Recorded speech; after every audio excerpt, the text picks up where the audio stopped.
when I get it back together. Woo! Woo!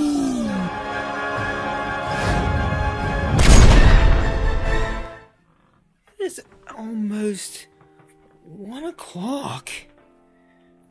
And look at these synchronized sleepers. Huh?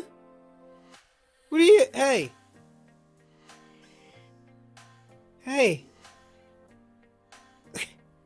Oh, I'm sorry I bothered you. Anyways, product review. Huh? You guys love product reviews. You know, all these cheap Chinese companies reach out to me with all their junk. So, Ado is one of them. They always get a hold of me. But anyways, we have aux beam LED lights, and I'll show you those that are in our low beams. Ado sent me the same bulbs, but they're different. I'm highly surprised at how nice the packaging is for these. Like, very, very nice, and they look good. They got the CAN bus driver, and they're an all-around LED. They have LEDs the whole way around. Of course, your fan, your cooling fan there, your heat sink. They actually look fairly nice. They're getting up there now. They've sold enough of their cheap crap that now their quality's kind of starting to go up. I'll show you the difference between these bulbs. These ones and the aux beam ones, which are not the whole way around LED. And then I'm going to leave one in and we'll compare the difference. I'm not doing driving, obviously. I don't have this thing licensed, and it's not nighttime, and I don't care what they want me to do, but I'll show you how to install these anyway. So here are our differences. Here is the aux beam T1 bulb. As you can see, it's just got elements on each side, and then it's got a long cord to this big driver, and then the cord that goes into your car harness. This is very compact. The element seems to be right around the same location, but this one's going to emit light the whole way around, so it might work good. I was highly impressed with the beam pattern on this one for only being a two-way element on there. I'm going to install this into the car, and then we'll see the difference between the two. First off, it's an LED, so it can plug in one of two ways. You would not think it would go in this way because the tab that holds it in is on the back side on this, but that's actually how this goes in and makes it work because I already tested it. Now this is just going to go in like your regular bulb. Find out where the tabs line up here, and it should drop right in. Should drop right in. Right there. So it is in there now. So let me shut the lights off in here and we'll compare the differences.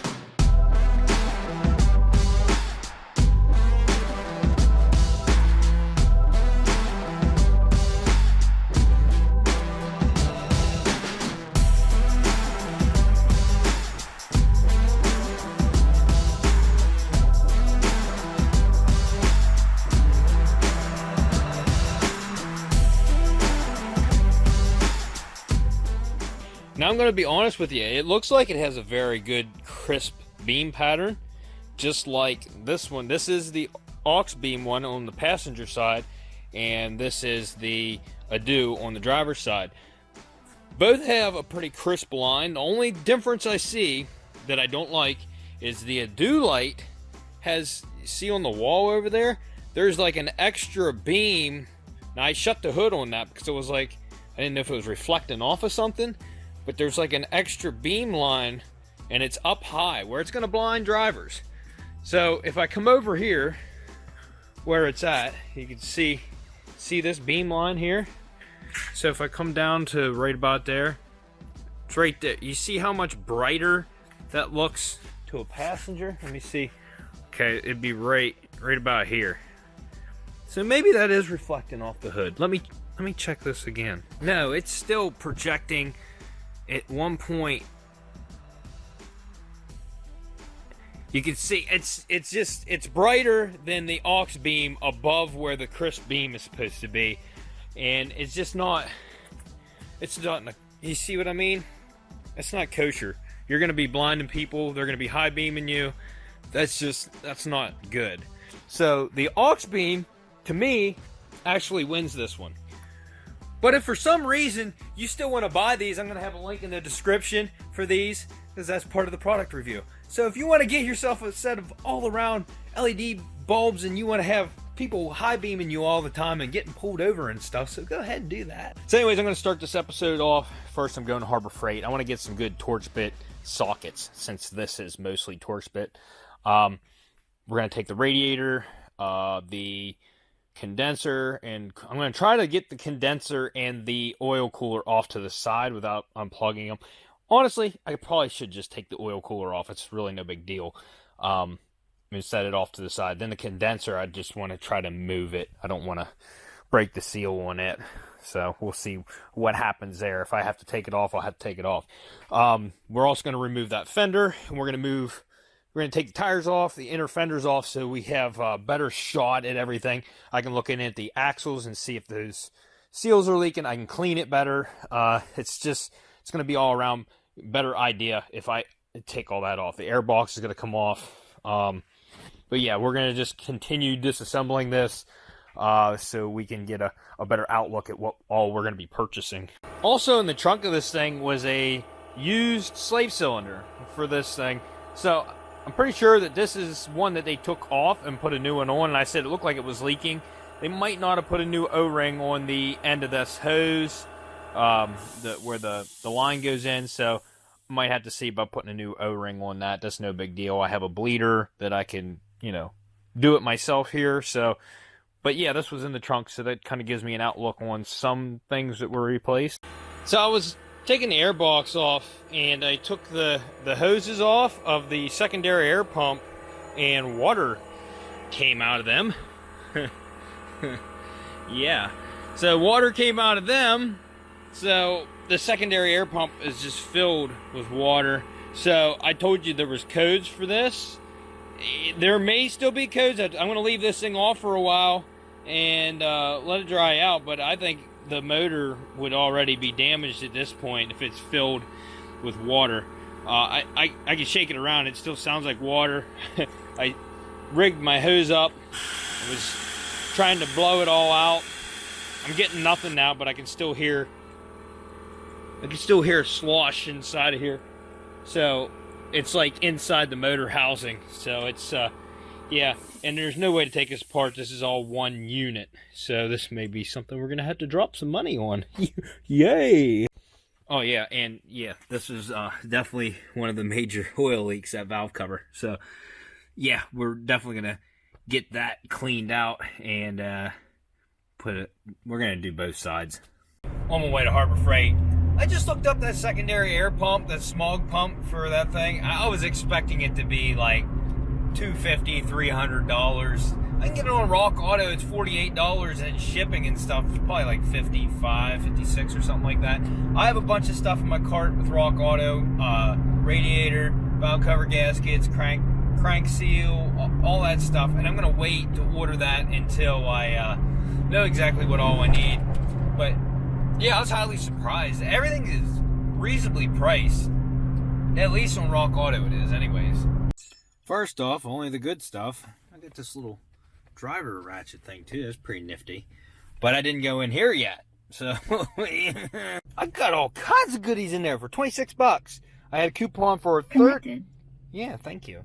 For 30% off every item under $10. For every item under $10, up to 5 items.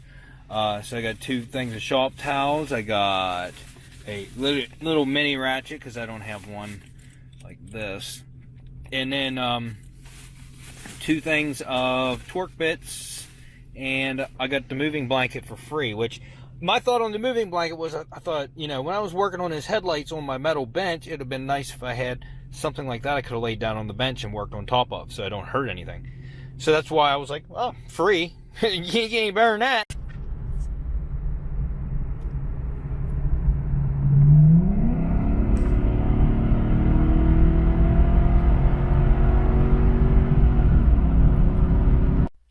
Alright, I'm going to take a second out of my video and plug my merch. Right here, I have made a dedicated shirt for this build. It says, can't afford it, and it has a very nice S5 on the front. And then on the back says, now I can, and it has a picture of this one wrecked on it, and it also has unwrecked on there the YouTube emblem. So if you haven't checked out my Teespring page, right now is the time to go check it out. We need to take those horns off, then push the transmission coil. And I did top off the power steering fluid. They use that mineral oil stuff. It stinks. That stuff stinks, I'm telling you. So the power steering was pretty low. It took I don't know, a third of that bottle. So yeah, that's something we're gonna have to look at. That's one of our major leaks, and it's not leaking anywhere that I can see up here. So it's somewhere down there or on the rack itself. So yeah, let's get this thing up and drain the coolant. Well, I'm going to take these horns off, then we'll drain the coolant, and then we'll go on from there. One last thing I do want to address before I start that, sorry guys. The S5 bumpers are a discontinued product. You cannot get these anymore. The only way you're going to get one is if you get a used one or you get a fiberglass one. And the last time I had a fiberglass bumper, that took me about 15 to 20 hours of body work to make it fit okay. And if you looked at it up close, there were imperfections. It just was not good. So I'm not going that route. I don't want to put a fiberglass bumper on this. I'm not paying $800 for a smashed one on eBay. Unfortunately, I'm going to have to go with the A5 bumper.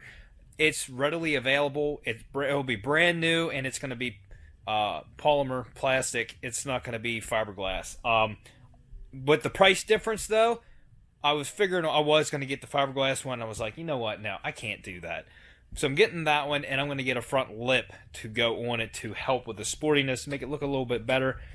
There's not a huge difference from the S5 to the A5, but it sucks because I really wanted to get an S5 bumper.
All in all, that was fairly easy, really, to tell you the truth. The worst part was the bottom hose. I struggled with that. It did not want to come off. I got a screwdriver in there. It was messing up the radiator, but it wasn't messing up the flange on that, so I just kept prying on it until I did finally crack it loose. It had a tight hold. I see two things that I like. One thing, I mean, it's not that I like it, but one thing I really like is this crank pulley has timing marks on it. Somebody painted on there. That is telling me that the timing was probably done at one point in its life. And that is a lifesaver, because if you look at this engine and you see how flat it is on this side and like there's no room here, the timing chains are on the back side of the motor. You have to pull the motor to do a timing set, and a timing set is about $1,000 on this. So I think, yes, we're gonna put a belt on this, which is really, boy, that thing is tight. But yeah, we're gonna put a belt on this. The other thing that I'm liking is you see all this fresh oil, and it looks like it could be coming from here or over here, but no, you need to follow that the whole way up. And it could possibly be a crank seal right here, or as you can see, it is very oily running up into the valley, up into the intake that I plan on removing to do a clean. I don't know if the intake is not sealed perfectly or what's going on up there, but I think something's leaking in the intake valley, along with the valve cover gaskets, because they're pretty bad. But I mean, besides that, this is not bad at all. Now I should be able to run this like this, just long enough to get it outside. As you can see, the core support is busted right there. Right now, I got, what, 2 bolts, and then I just put these bolts back in.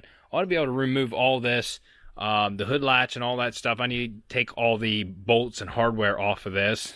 Or, honestly, probably better to leave them in there so when I get the new one, I know where they go. But it's just like perfect opportunity right now to replace this. And I did order the core support. I didn't order the radiator yet because it is expensive. I've ordered a lot of parts this weekend. I just had to tone down. So I did not order the radiator. So we're gonna be without this for a while. The fans look like they are untouched. They look newer.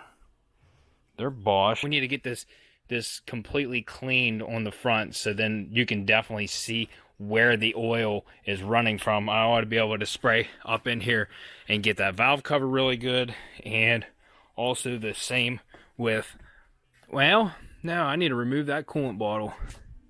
Yeah, let's do that. Alright, so now I got a pretty clean shot to get back in here. As you can see, pretty clean, not perfect. And then I have a pretty clean shot to get back into here. I didn't unplug the sensor, just push the button. I'm gonna have unlimited warning lights, which is normal for one of these. And then I put a strap on the condenser to hold it up for when I drive it out.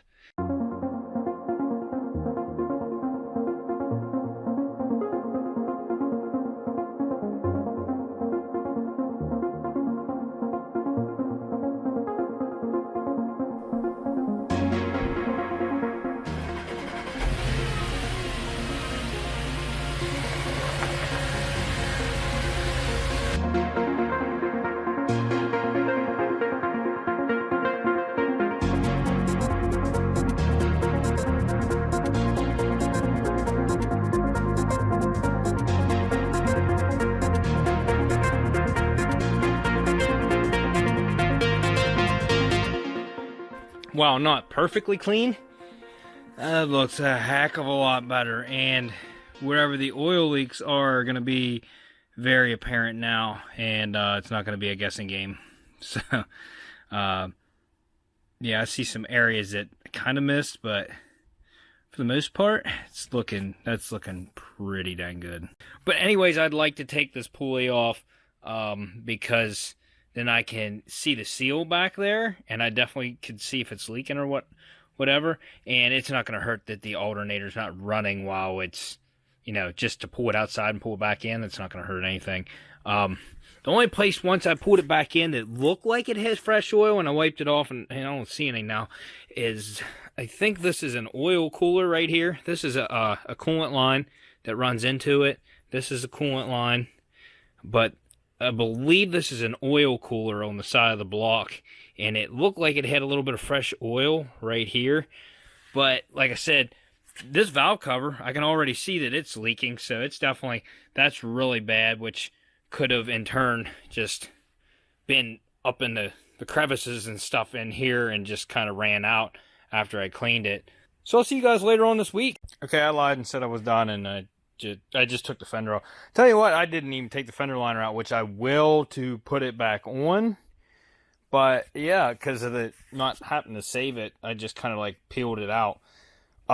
They're very easy. You got, you know, several bolts across here. One right here, and this is the only bracket that got bent in the accident was this one, and it's not even too bad. So I'll straighten that back out. This cover goes in right here and has 2 bolts in it, and you take them 2 bolts out and it pulls right out. Then there's 2 bolts in here, and then there's 2 bolts in there. I really like their fender setup because, like, on every other car you have to peel the side skirt off to get to the bottom 2 bolts, and this is like a solid rocker. Like, there's it just bolts down in through it. There's no, like, you get what I'm saying. It's a solid piece of steel as part of the structure, and it's a lot easier to take the fender out. Like, if you had this inner fender out here, it's just basically just right in there. So it was pretty self-explanatory, pretty easy. Pretty happy with the results today. Now I'm definitely calling it, and I'll see you later in the week. So several things have come in. My crash sensor has made it.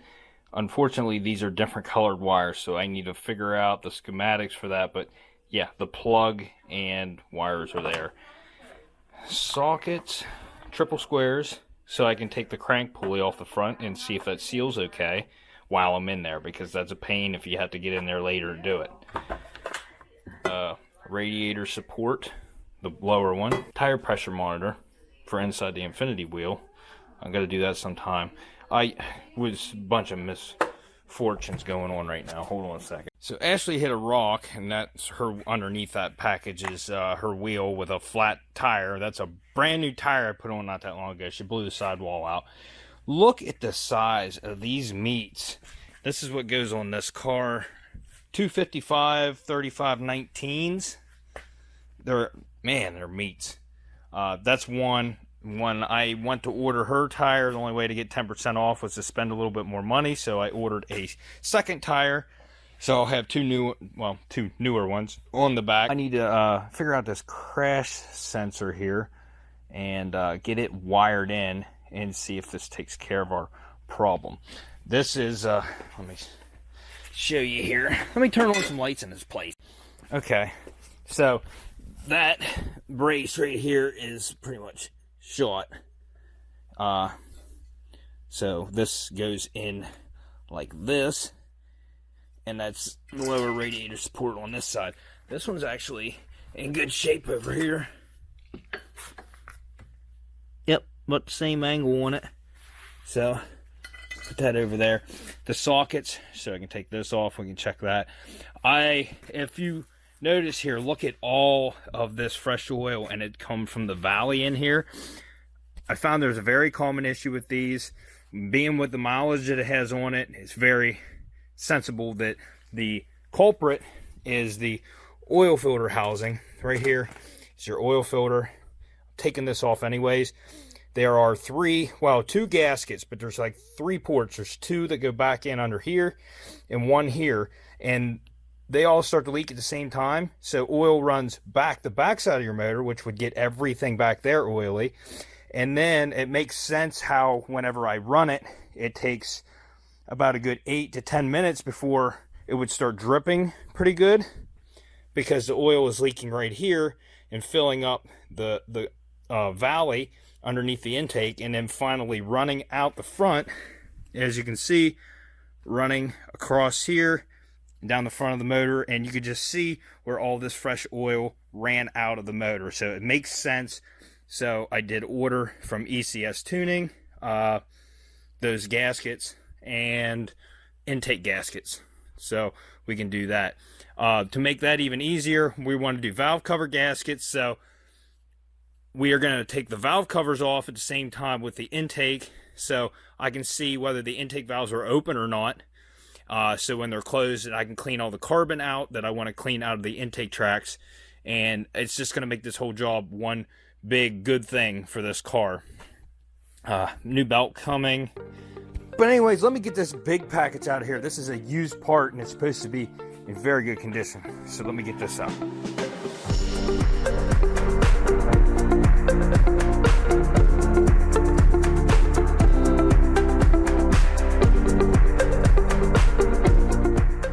So that's right, I got a full S5 front grille. It will fit an A5 bumper. I could tell in the pictures that it was Plasti Dip. It said in the description that it was painted, that they believed it was painted black. I could tell in the pictures. I knew it was Plasti Dip from the pictures. This thing is perfect condition underneath. These pieces right here were not, they were covered with Plasti Dip. I just peeled it off, and the chrome is perfect underneath.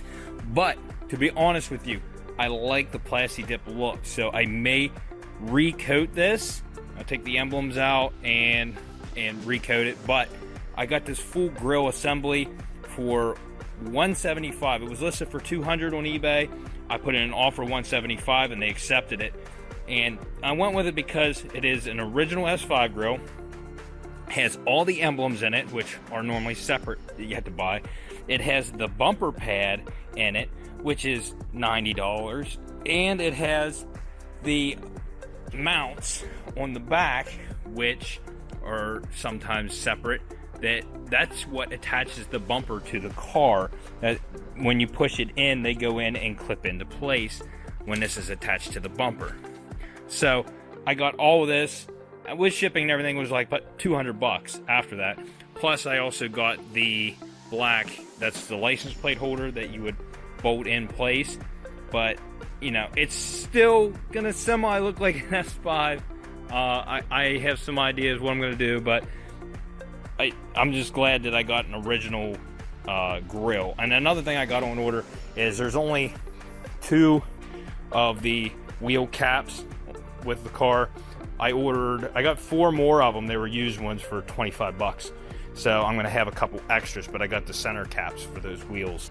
Anyways, real quick, I'm gonna try to figure out the wiring on here, check ground and power to the airbag sensor to see what's going on there and see if I can figure out which one's which, because like I said, we have a brown and white wire on here, and the airbag wires are brown and purple.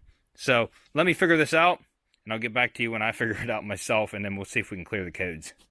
All right, kids, so listen up. Can you see me here? What I did is I made myself a little jumper wire here, and without any power on or anything, I checked them, and stick my little jumper wire in the brown connector, then hook up my lead here and touch the ground, and as you can hear, that's the ground. So the white wire, checked it, go in here. This is about the extent of my electrical skills here, and we get nothing on the white wire. So the brown wire is the ground. So now we're going to go to the other side and figure out which one is ground. We're going to wire the brown wire to that one and hook up our sensors and turn the power on and clear the airbag codes and see if they stay out.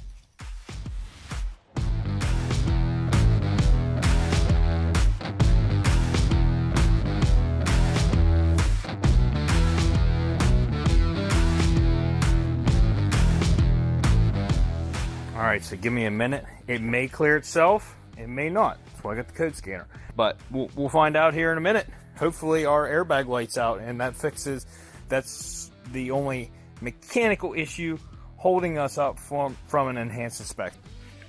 So first we'll see, turn the power on, see if it goes through the motions here. And our airbag light is still on. So let me hook the code scanner up, go through the processes of that, and see if I can clear it out and it'll stay out now. Alright, so it's pulling up all the fault codes right now. Obviously, we have fault codes because we have a lot of modules, a lot of sensors and stuff disconnected, headlights, all kinds of stuff. It's showing 3 codes in the airbag, and that is because we had we had both of them disconnected at one point. So I'm going to go through here and clear everything out, and hopefully our airbag light goes away and I don't have to send the module in.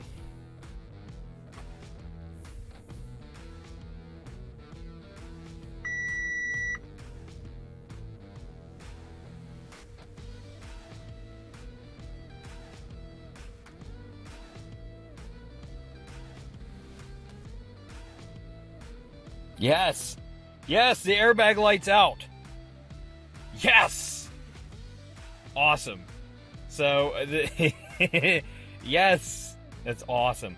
Did that solve our parking brake issue? Yes! Yes, it fixed everything except for lane changes. Oh, that's just because I have the module disconnected. So everything will be cleared when I get it back together. Woo! And in other really big news, I I reached out to ECS Tuning the other day. Sent them an email. Sent them my first video, which you guys had not seen at this point. Right now, when I'm recording. And you'll see it next Wednesday. And I know you guys will be excited for it. It sounds like they are very willing to help sponsor this build.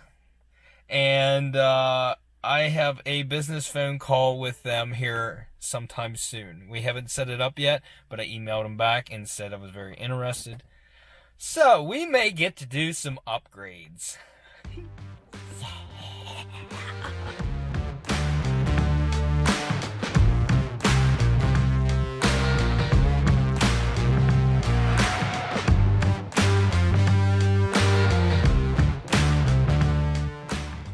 The triple square bits are awesome.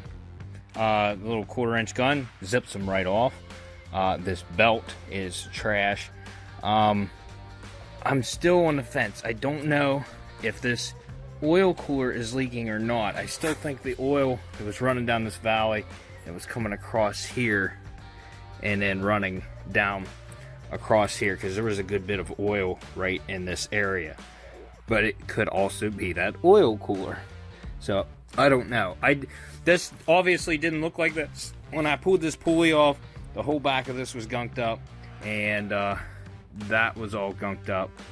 And I see there's one hole that's indented now. I guess that's what's supposed to line up. What I did is I wanted to make sure that I put it back on right. As you can see, I put a red paint mark.